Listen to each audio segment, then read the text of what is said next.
بسم اللہ الرحمن الرحیم۔ السلام علیکم ورحمۃ اللہ وبرکاتہ۔ آج کے ہمارے لیکچر کا عنوان ہے تعلیمی کانفرنس 1947 کی سفارشات۔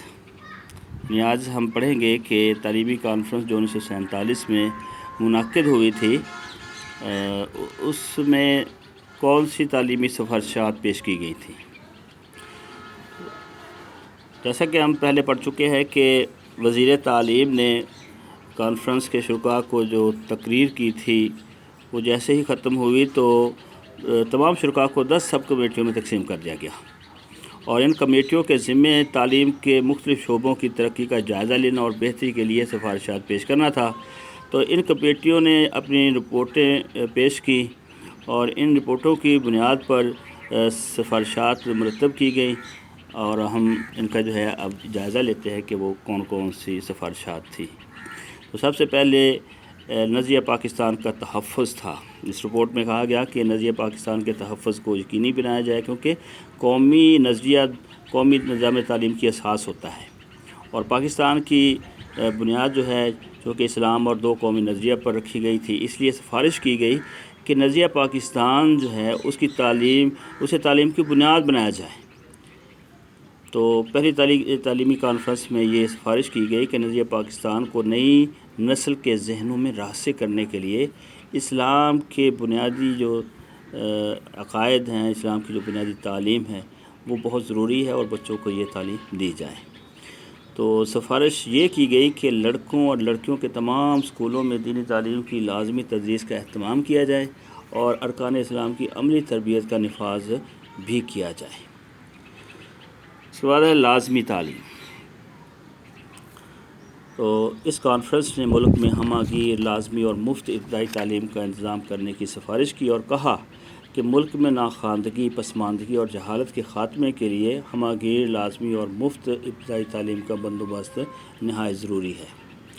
تو ابتدائی تعلیم سے متعلقہ جو کمیٹی تھی اس نے یہ سفارش بھی کی کہ ابتدائی تعلیم کی مدت 5 سال ہونی چاہیے جسے بعد میں بڑھا کر 8 سال کر دیا جائے اور ابتدائی تعلیم کے اداروں کے اساتذہ کے لیے مختصر مدت کے تربیتی کورسز کا اجرا بھی کیا جائے۔ تعلیم بالغاں تو اس جو تھی کمیٹی اس کی سفارش یہ بھی تھی کہ ملک کا چونکہ بہت بڑا حصہ جو ہے آبادی کا بہت بڑا حصہ وہ بالغ افراد پہ مشتمل تھا اس وقت اور لکھنا پڑھنا بھی وہ نہیں جانتے تھے، تو اس لیے ایسے ناخواندہ افراد جو ہے وہ ملک کی مجموعی ترقی میں بہت بڑی رکاوٹ تھے۔ تو ملک سے مکمل طور پر جہالت اور ناخواندگی کا خاتمہ کرنے کے لیے تعلیم بالغاں کے مختلف پروگرام شروع کرنے کی اس میں سفارش کی گئی۔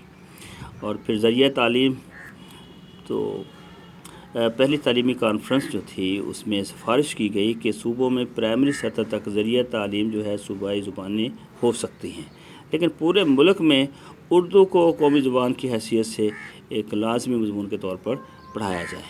اس طرح مڈل اور ہائی اسکول میں جو ہے اردو زبان کو ذریعہ تعلیم رکھا جائے گا لیکن اعلیٰ تعلیم میں انگریزی کو ایک ناگزیر برائی کے طور پہ کچھ عرصہ کے لیے جاری رکھنے کی سفارش بھی کی گئی۔ اس طرح انگریزی زبان کا مقام، تو کانفرنس میں ایک بہت اہم سفارش کی گئی کہ انگریزی کو رفتہ رفتہ بطور ذریعہ تعلیم ختم کر دیا جائے گا اور اعلیٰ تعلیم بھی قومی زبان میں دی جائے گی۔ اس کے بعد ہے تعلیم نسواں۔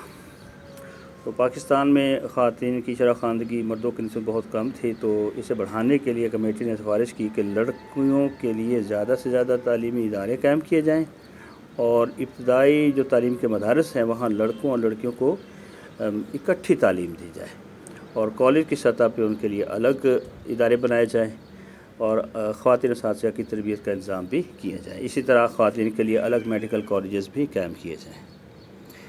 اس کے بعد ہے جی سائنسی اور فنی تعلیم۔ تو 1947 کی تعلیمی کانفرنس میں سائنسی اور فنی تعلیم پر خصوصی توجہ دینے کی سفارش کی گئی اور یہ بھی طے پایا کہ ایک سائنٹیفک انڈسٹریل ریسرچ کونسل جو ہے وہ اس کا قیام عمل میں لایا جائے گا تاکہ ملک میں سائنسی اور فنی تعلیم کے مقاصد پورے پہلے طے کیا جائے اور پھر بہتری کے لیے سفارشات پیش کی جائیں۔ اب ہم دیکھتے ہیں جی سائنسی اور فنی تعلیم۔ کے بعد اساتذہ کی تربیت۔ تو 1947 کی تعلیمی کانفرنس میں تربیت اساتذہ کے سلسلے میں بھی سفارش کی گئی کہ ابتدائی تعلیم کے لیے جتنے اساتذہ کی ضرورت ہے اس کا پہلے اندازہ لگایا جائے اور اس کے بعد ان کی تربیت کا بندوبست کی جائے۔ اس طرح اساتذہ کی تنخواہوں پر بھی نظر ثانی کی جائے۔ تو 1947 کی تعلیمی کانفرنس جو تھی اسی کے نتیجے میں اساتذہ کی تربیت کے لیے پاکستان اکیڈمی کے نام سے تربیت اساتذہ کے لیے قومی ادارے کے قیام عمل میں لائے جانے کی بھی سفارش کی گئی۔ تو نیکسٹ انشاءاللہ ہم جو ہے قومی تعلیمی کمیشن 1959 پڑھیں گے۔ تب تک کے لیے اللہ حافظ۔